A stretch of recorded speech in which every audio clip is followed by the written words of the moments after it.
पटना उच्च न्यायालय में मौजूद हैं और वकील साहब के साथ अभी हम लोग खड़ा हैं 5 नंबर गेट पे। और हमारे साथ वीर सिंह जी मौजूद हैं जो डीएलएड संघ की तरफ से प्रेसिडेंट हैं, जिनका हम लोग ने आप लोग को दिखलाने का प्रयास किया। लोग देखे भी होंगे न्यूज़, जो पूरे भारत में डीएड वर्सेस बीएड का जो भी सुनवाई हुआ, यही लड़ाई लड़े थे डीएड की तरफ से। डीएड का प्रेसिडेंट है। सबसे पहले तो सर बहुत बहुत स्वागत। Thank you. बोलिए। ये जो अभी जो बीपीएससी आयोग में जाकर ये एक आवेदन दिए हैं, क्या इसे लग रहा है कि कुछ प्रभाव पड़ने वाली है जजमेंट के बाद? चूँकि सुप्रीम कोर्ट ने बीएड का जो नोटिफिकेशन जिसमें 1 to 5 के लिए जो एनसीटी कर दिया था, उसको क्वैश कर दिया है, सेट असाइड कर दिया है उसे थी उस नोटिफिकेशन को। चूँकि यहाँ के जो डीएलएड वाले थे, यहाँ भी एक 50-53 2021 दाखिल किए हैं उस खिलाफ में, जिसमें कि यहाँ पर पेंडिंग है, जिसमें कि ऑलरेडी स्टे प्राप्त है। उसके बाद यहाँ पर केस चूँकि एडमिट हो गया, उसके बाद ये लोग चले गए सुप्रीम कोर्ट। चूँकि एक राजस्थान का केस इसी लाइट में चल रहा था, वहाँ भी चूँकि राजस्थान स्टेट जो था वो बीएड को बाहर कर दिया था, डीएलएड को ले लिया था, तो बीएड वाले लोग गए थे, जिसमें कि राजस्थान हाई कोर्ट ने उनके खिलाफ में फैसला दिया, जिसके खिलाफ वो लोग सुप्रीम कोर्ट गए। ये लोग भी वहाँ पर जाकर रिट याचिका लगाए कि भाई हमारे यहाँ बीएड को मैंने ये नोटिफिकेशन एक हुआ है जो 18 में, उससे 1 to 5 में उसको एलिजिबल मान लिया है। तो वहाँ केस सुनवाई हुई। सुनवाई होने के बाद वहाँ भी हो गया कि कोई भी इस केस में जो भी रिजल्ट आएगा उसी पर डिपेंड करेगा, जिसकी कॉपी लोगों ने सरकार को भी दी थी। कैसा ऐसा बात हो गया, इसलिए इस बहाली को रोका जाए, बीएड को हटा करके बहाली की जाए। लेकिन सरकार नहीं मानी, चूँकि बहाली कर ली। उसके बाद अभी हाल में जजमेंट आ गया है, जिसमें पूर्ण रूप से जो नोटिफिकेशन है, जिसमें 1 to 5 के लिए बीएड को एलिजिबल माना था एनसीटी, उसको पूर्ण रूप से क्वैश कर दिया है। इस संदर्भ में अब यहाँ पर जो भी अगर नियुक्ति हो गई है बीएड वाले को, चूँकि उसी नियोजन में हम ये लोग गए थे यहाँ से।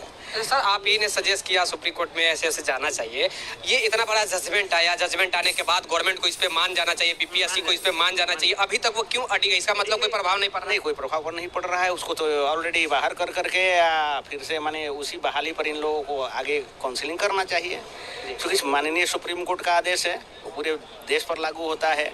एनसीटी जिस आधार पर आपने बीएड को लिया, वो नोटिफिकेशन क्वैश हो गया चूँकि 18, तो अब बचा क्या? उस आधार पर जो भी बहाली हुई है वो इलीगल है और उसको बाहर होना चाहिए। बीपीएससी में जाकर इन्होंने आवेदन वहाँ पे सबमिट किया, तो इसके बाद तो अब तो कोई ये त्रुटि ही नहीं बचती है। त्रुटि मतलब उनके तरफ से कोई सूचना उनको दे दी गई, उनको सूचना दे गई, सब कुछ दे दी गई है। अब उनको इस आधार पर अभी तत्काल उसको स्टे कर देना चाहिए, फिर से स्क्रूटनी करके जो भी बचे। अगर एग्जाम ले लेती उसके बाद क्या प्रभाव पड़ेगा? उसके बाद प्रभाव क्या पड़ेगा? उनको किसी भी हालत में अगर ये लोग आगे बढ़ेंगे अगर, तो हटना ही है उन लोगों को। हाँ, क्या ये छठे चरण पे भी प्रभाव पड़ेगा जो बहाली? हाँ, क्योंकि उसी में न गए थे ये लोग, उसी 2019 के जो एम्प्लॉयमेंट था उसी में लोग गए थे सुप्रीम कोर्ट ना, उसी केस में गए थे। उसमें ड्यूरिंग यहाँ पेंडिंग था, अभी चल रहा था, प्रोसेस में था, सिलेक्शन प्रोसेस, उसी के पास गए थे, तभी ना उसमें आउटकम ऑफ द केस कह करके रिजल्ट दिया। लेकिन फिर भी सरकार, ये तो मनमानी कहा जाएगा, आर्बिट्रेरीनेस है सरकार का। अच्छा सर, एमपी गवर्नमेंट जो है या वेस्ट बंगाल है या उत्तर प्रदेश है, बहुत सारी ऐसी गवर्नमेंट है जो ये पॉलिसी को ले ली है, एक्सेप्ट कर ली है ये सुप्रीम कोर्ट की पॉलिसी को, लेकिन बिहार गवर्नमेंट क्यों नहीं पॉलिसी को एक्सेप्ट करी? इसका मतलब सुप्रीम कोर्ट से ऊपर मान रही है, ऊपर समझ रही, तभी ना एकदम लग तो यही रहा है। उसको तुरंत संज्ञान में लेकर के उसको तुरंत इम्प्लीमेंट करना चाहिए, क्योंकि माननीय सुप्रीम कोर्ट का आदेश है, उसको तो पूरे देश में लागू होता है, तो मान जाना चाहिए। लेकिन आप क्या सजेस्ट करना चाहेंगे? मानना चाहिए, एकदम कानून है। आप तो एडवोकेट हैं। हाँ, कानून है, कानून की दृष्टि में तो मानना है, क्योंकि नोटिफिकेशन रहा ही नहीं तो अब अपॉइंटमेंट कैसे रहेगा? 18 के नोटिफिकेशन पर आप नियुक्त हो गए।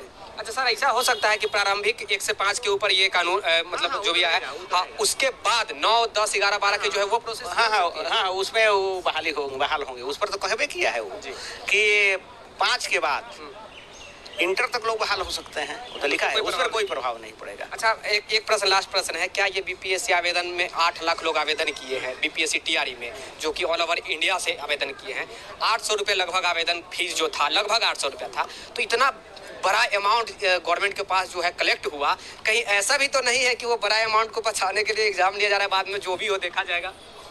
भी हो सकता स्टूडेंटों है। का मानना ये भी है। उसे क्षति होगा स्टूडेंट को, उसको सरकार से क्या लेना देना है? वही तो उसे कुछ नहीं लेना है। वो बहाल होगा, हटेगा, सरकार तो अपना मजे में रहेगी।